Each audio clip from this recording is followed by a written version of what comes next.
નમસ્કાર વિદ્યાર્થી મિત્રો, ધોરણ 12 કોમર્સ વિષય આંકડાશાસ્ત્ર પ્રકરણ નંબર 1 સંભાવના. આજે આપણે જોઈશું સ્વાધ્યાય 1.2 નો દાખલા નંબર 8. એક કુટુંબના 5 સભ્યો પતિ પત્ની અને તેમના 3 બાળકો, પતિ પત્ની 2 અને તેના 3 બાળકો, એટલે 3 ને 2 કુલ 5 સભ્ય છે. આ લોકોને આ ફેમિલીને ફોટા માટે એક હારમાં યાદચ્છિક રીતે ગોઠવાય છે એટલે ક્રમ છે એટલે પી. તો પતિ અને પત્ની એક સાથે જ બેઠક લે તેની સંભાવના શોધો. હવે જ્યારે એવું કહેવામાં આવે કે આ વસ્તુ અથવા તો આ વ્યક્તિ સાથે જ આવવી જોઈએ, તો એને બરાબર આપણે ધોરણ 11માં શીખ્યા હતા કે એનું એક ગ્રુપ બનાવી દેવાનું અને એ ગ્રુપ બરાબર એક ધારી લેવાનું. તો અહીંયા આપણે છીએ કે પતિ અને પત્ની બંને આ એક સાથે આવવા જોઈએ, તો એને બરાબર એક ધારી લેવાનું. અને એની સિવાય વધ્યા 3 બાળક, તો 3 ને 1 4, તો એ 4 વ્યક્તિ અને એને ગોઠવવાની જગ્યા 4, તો એને થઈ ગયા 4p4. હવે પતિ પત્ની છે એ 2 વ્યક્તિ છે અને એને ગોઠવવાની જગ્યા પણ 2 છે, તો એના 2p2. એટલે પતિ પત્ની બેસે અથવા તો પેલા પત્ની બેસે તો એની પછી પતિ બેસે, તો બંને સાથે જ રહેવાના છે. તો આપણી એમની ગણતરી થાય m બરાબર 4p4 ગુણ્યા 2p2. 4p4 એટલે થશે 4 ફેક્ટોરિયલ અને 2p2 એટલે થશે 2 ફેક્ટોરિયલ. 4 ફેક્ટોરિયલની કિંમત 24 અને 2 ફેક્ટોરિયલની કિંમત 2, તો 24 દૂ થઈ ગયા 48. તો p ઓફ a બરાબર m ના છેદમાં n, તો 48 ના છેદમાં n એટલે 120. કે 5 વ્યક્તિ અને ગોઠવવાની જગ્યા 5 હતી, તો 5 ફેક્ટોરિયલ. આ તમે જોઈશું, આ 1 2 3 4 અને 5 જગ્યા અને કુલ 5 વ્યક્તિ, તો એના 5p5. એના 5 ફેક્ટોરિયલ બરાબર 120. કઈ રીતે મળે? તો 5 ગુણ્યા 4 ગુણ્યા 3 ગુણ્યા 2 ગુણ્યા 1 કરવાથી. તો 48 ભાગ્યા 120 કરીએ તો 24 દુ 48 થાય અને 24 પંચા 120 થશે. તો આવ્યો જવાબ આપણો 2/5. હવે દાખલા નંબર 9. એક કાર્યક્રમમાં 7 વક્તાઓ ABCDEFG ને યાદચ્છિક ક્રમમાં ભાષણ આપવા આમંત્રિત કરવામાં આવે છે. વક્તા A પછી તરત જ વક્તા B નું ભાષણ આવે તેની સંભાવના શોધો. એટલે વક્તા A પછી તરત જ વક્તા B આવવો પડે, તો એ બંને બરાબર પહેલાં 1 ધારી લેવાનું. અને એ સિવાયના વધ્યા કેટલા? તો 1 2 3 4 અને 5. આ બંનેને ભેગા કરી 1 એને કરી દે તો 5 ને 1 થઈ ગયા 6, તો એના 6p6. હવે આ બંને 1 છે, તો એમાં એવું કીધું છે A પછી B આવવું પડે, પરંતુ B પછી A આવવો જોઈએ નહીં. તો A પછી B આવે એવું એક જ વ્યક્તિ, એક જ ક્રમ છે, એક જ ગોઠવણ છે, તો એના 1p1. તો આપણી એમની કિંમત થઈ ગઈ 6p6 ગુણ્યા 1p1. 6p6 તો 6 ફેક્ટોરિયલ ગુણ્યા 1p1 તો 1 ફેક્ટોરિયલ. 6 ફેક્ટોરિયલની કિંમત થાય 720 અને 1 ફેક્ટોરિયલની કિંમત થાય 1, તો 720 ગુણ્યા 1 કરવાથી આપણને મળશે 720. તો p ઓફ a બરાબર m ના છેદમાં n. 720 ભાગ્યા 5040 કરીએ, 5040 ને 720 વડે ભાગતા આપણે 7 જવાબ મળશે, તો એનો જવાબ થઈ ગયો 1/7. નંબર 10. લીપ વર્ષના ફેબ્રુઆરી માસમાં 5 સોમવાર હોવાની સંભાવના. સૌપ્રથમ લીપ વર્ષની અંદર 366 દિવસ આવે અને એક અઠવાડિયાની અંદર 7 દિવસ હોય, તો 366 ભાગ્યા તમે 7 દિવસ કરશો એટલે તમને 52 પોઈન્ટ સમથિંગ કંઈક મળશે. એનો મતલબ 52 અઠવાડિયા હોય. તો લીપ વર્ષના ફેબ્રુઆરી માસમાં કીધું છે, તો ફેબ્રુઆરી માસમાં વધારાનો 1 દિવસ હોય, તો કુલ 29 દિવસ આવે. એટલે 29 ભાગ્યા આપણે 7 કરીએ તો 4 સમથિંગ જવાબ આવે, 4 પોઈન્ટ સમથિંગ હોય. એનો મતલબ 4 અઠવાડિયા પરફેક્ટ આવે. તો 4 અઠવાડિયા પરફેક્ટ આવે તો 7 ચોક 28, એટલે કે એક અઠવાડિયાના 7 દિવસ એવા 4 અઠવાડિયા છે, તો 7 ચોક 28 દિવસ આવે.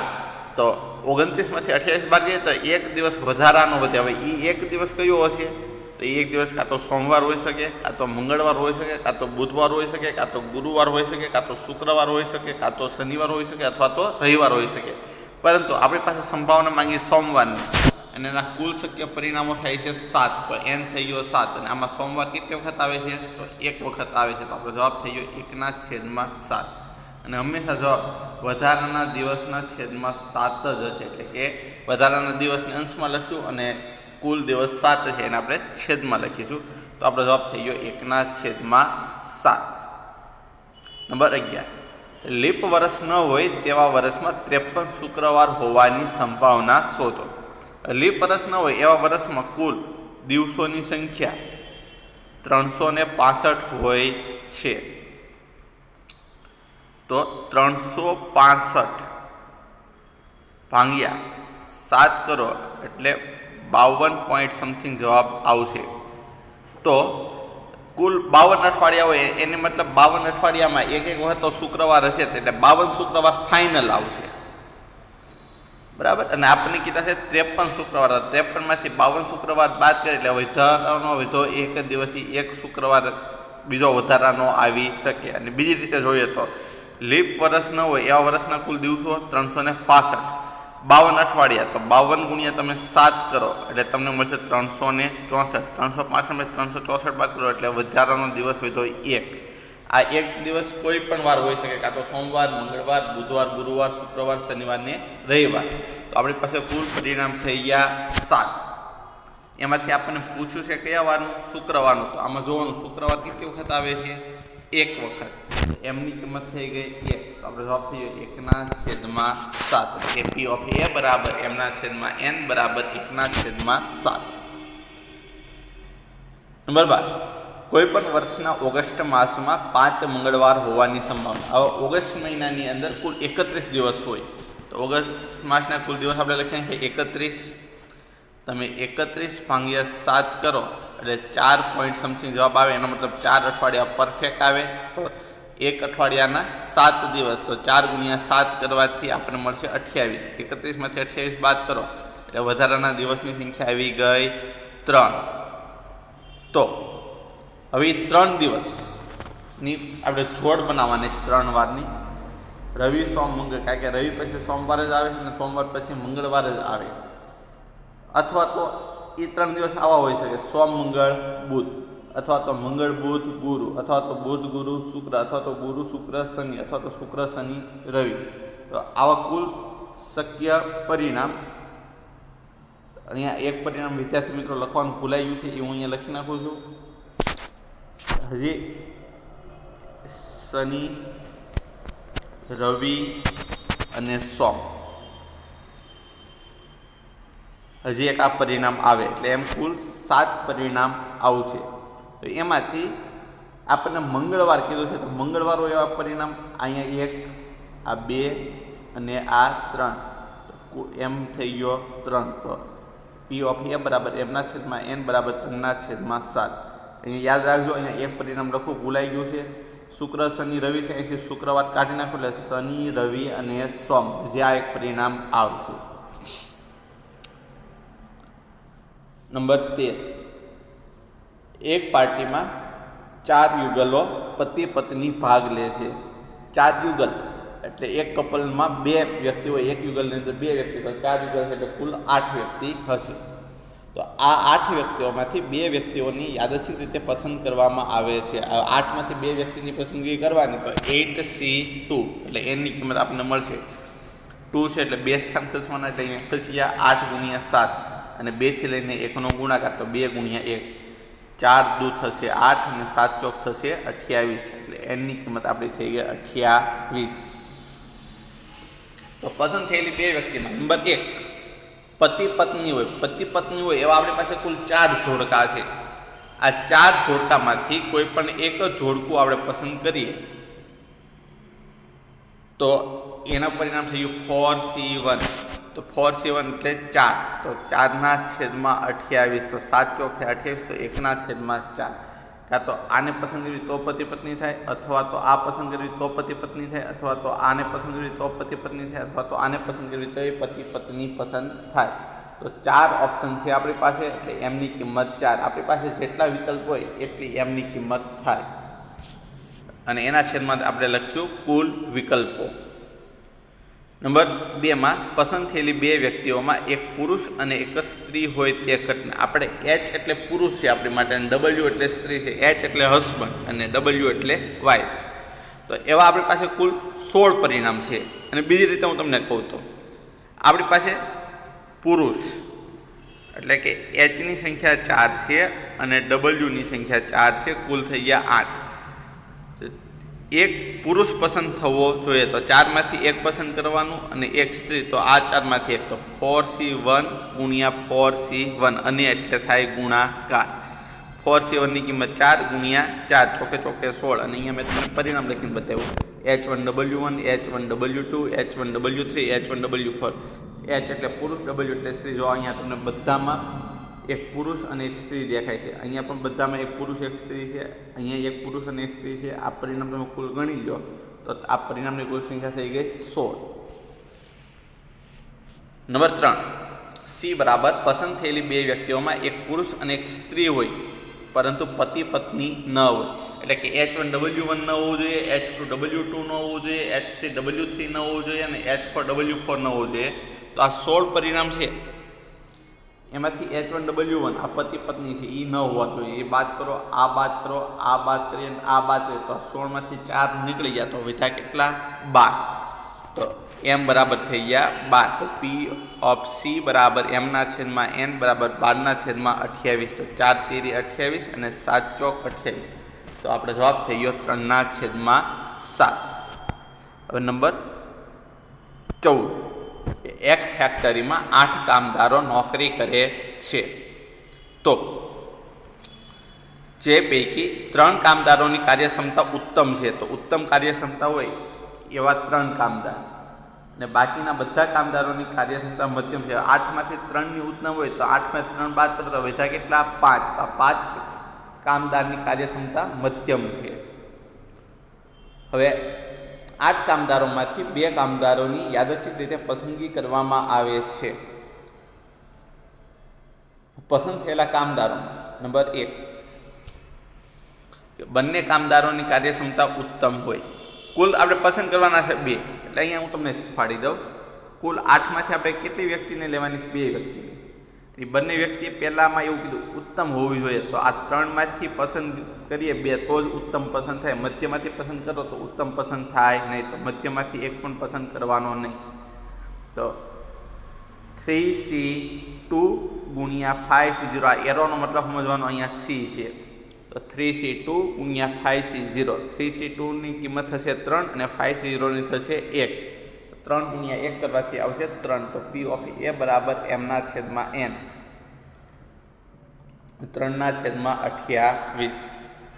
હવે નંબર 2, બંને કામદારોની કાર્યક્ષમતા મધ્યમ હોય. મધ્યમ હોય એવા 5 છે, તો 5માંથી 2 લેવાનો, તો આમાંથી એકેય લેવાનો નહીં. તો એ થઈ જાય 3C0 ગુણ્યા 5C2. એ જોઈ શકો છો 3C0 ગુણ્યા 5C2. 3C0ની કિંમત 1 અને 5C2ની કિંમત 10.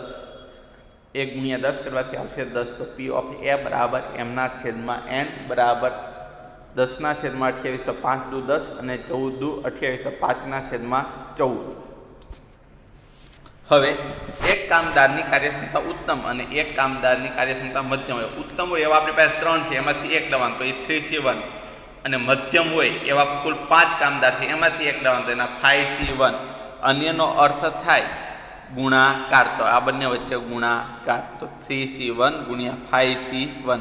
તો 3C1ની કિંમત 3 અને 5C1ની કિંમત 5. તો 3 ગુણ્યા 5 કરવાથી મળશે 15. તો P ઓફ C બરાબર M/N બરાબર 15/28.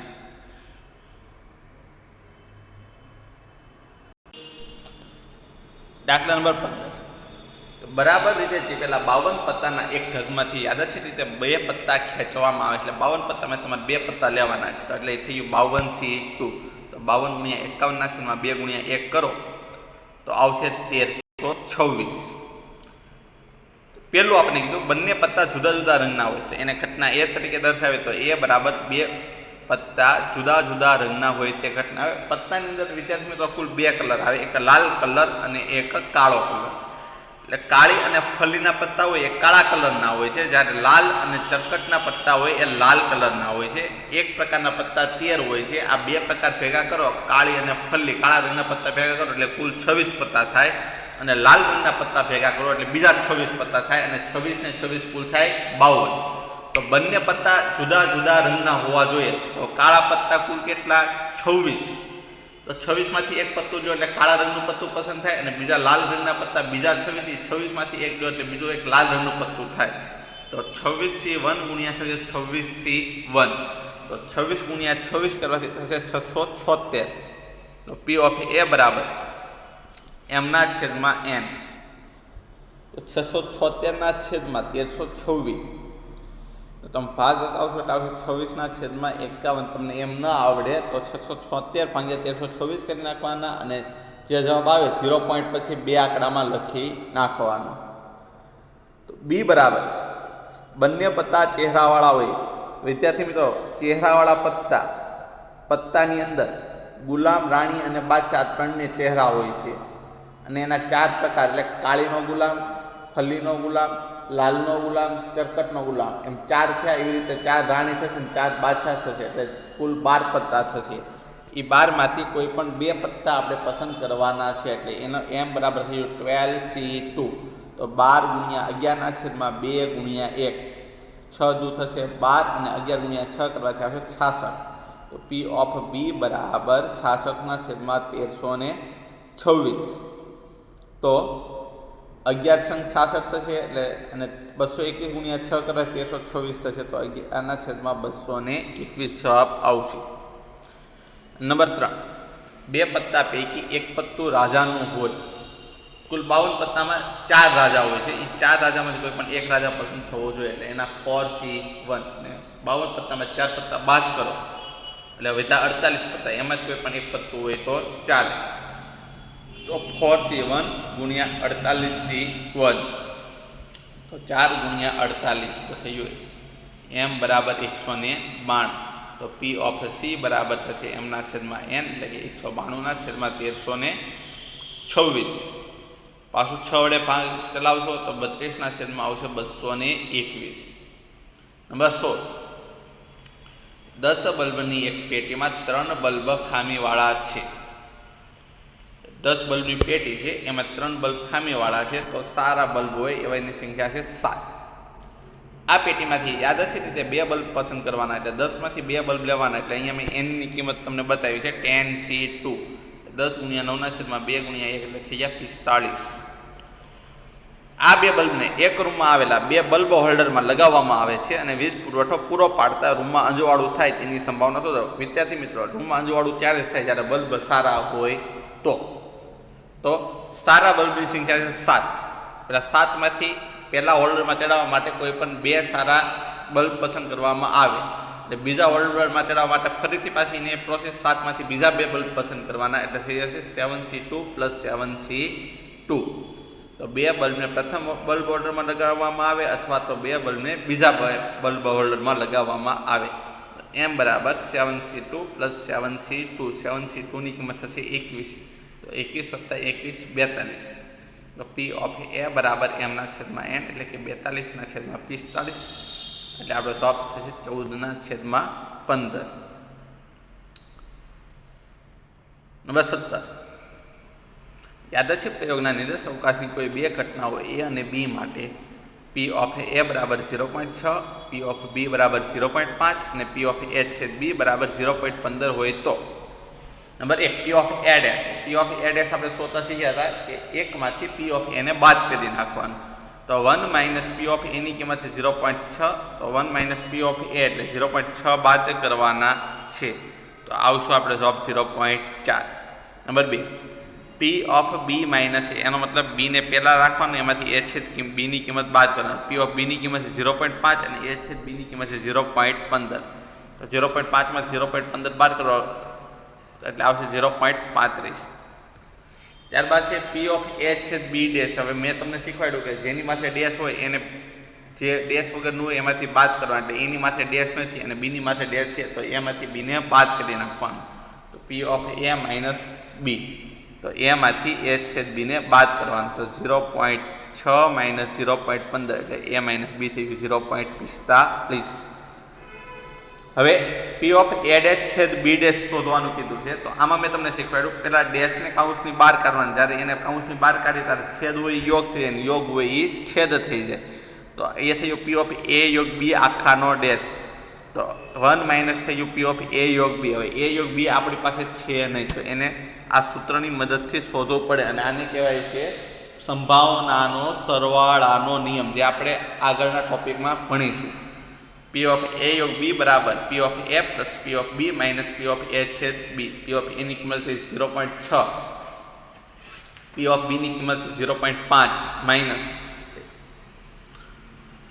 એ છેદ બીની કિંમત છે 0.15. તો 0.6 વત્તા 0.5 માઇનસ 0.15 કરવાથી આપણને જવાબ મળશે 0.95. અને આ એકમાંથી 0.95 બાદ કરો એટલે આવશે 0.05.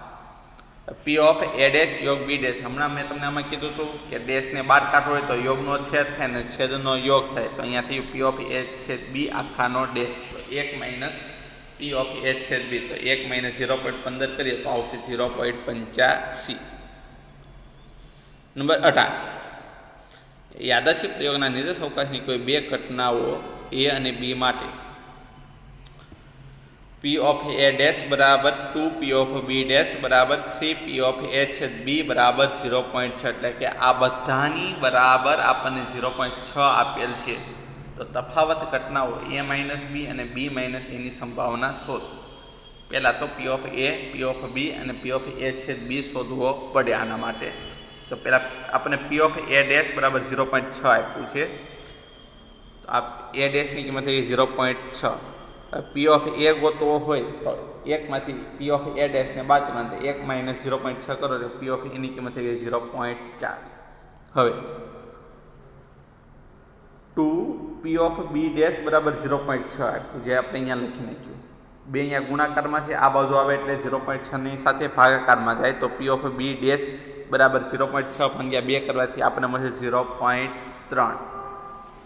અને પી ઓફ બી ગોતો હોય તો એકમાંથી પી ઓફ બી ડેશને બાદ કરો તો 1 માઇનસ 0.3 કરવાથી આવશે 0.7. ત્યારબાદ આપણને આપ્યું છે 3 પી ઓફ એ છેદ બી બરાબર 0.6. તો 3 જે 0.6ના છેદમાં, તો આપણે પી ઓફ એ છેદ બીની કિંમત આવી 0.2. હવે સૂત્ર મૂકીએ પી ઓફ એ માઇનસ બીનું. કે પી ઓફ એમાંથી પી ઓફ એ છેદ બી બાદ કરીએ તો 0.4 માઇનસ 0.2 તો આવશે 0.2. અને અહીંયા પી ઓફ બી માઇનસ એ છે તો બી પહેલાં છે તો એમાંથી એ છેદ બીને બાદ કરો તો 0.7માંથી 0.2 બાદ કરો તો આવશે 0.5. વિદ્યાર્થી મિત્રો, આશા રાખું છું કે આજના આ વિડીયોની અંદર આપણને સમજ પડી હશે. જય હિન્દ, જય ભારત.